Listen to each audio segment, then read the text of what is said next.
ಒಂದು ಚಿಕ್ಕ ಹಳ್ಳಿಯಲ್ಲಿ ಅರ್ಜುನ್ ಎಂಬ ಹುಡುಗನಿದ್ದ. ಅವನು ತುಂಬಾ ಕುತೂಹಲದಿಂದಿರುತ್ತಿದ್ದ. ಹೊಸದಾಗಿ ಏನಾದರೂ ಕಂಡರೆ ಅದನ್ನು ತಿಳಿಯಲೇಬೇಕು ಅನ್ನಿಸುತ್ತಿತ್ತು. ಒಂದು ದಿನ ಅವನು ಹಳ್ಳಿಯ ಹೊರಗೆ ಹೋಗಿ ಆಟವಾಡುತ್ತಿದ್ದಾಗ ದೊಡ್ಡ ಹಳೆಯ ಅಶ್ವತ್ಥ ಮರವನ್ನು ಗಮನಿಸಿದ. ಆ ಮರದ ಕೆಳಗೆ ಒಂದು ಚಿಕ್ಕ ಕಲ್ಲಿನ ಪೆಟ್ಟಿಗೆ ಕಾಣಿಸಿತು.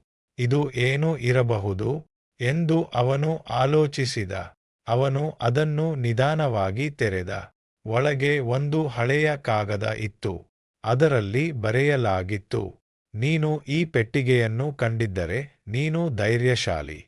ಆದರೆ ನಿಜವಾದ ಧೈರ್ಯ ಎಂದರೆ ಭಯವನ್ನು ಗೆಲ್ಲುವುದು.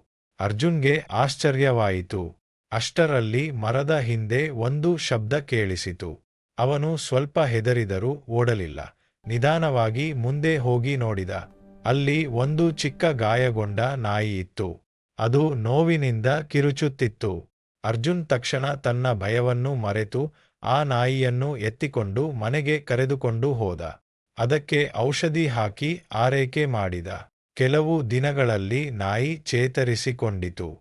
ಅದು ಅರ್ಜುನ್ನು ಬಿಡದೆ ಅವನ ಜೊತೆಗೆ ಇರುವುದಕ್ಕೆ ಶುರುಮಾಡಿತು. ಆ ದಿನ ಅರ್ಜುನ್ಗೆ ಅರಿವಾಯಿತು, ಧೈರ್ಯ ಎಂದರೆ ಭಯ ಇಲ್ಲದಿರುವುದಲ್ಲ, ಭಯ ಇದ್ದರೂ ಒಳ್ಳೆಯ ಕೆಲಸ ಮಾಡುವುದು.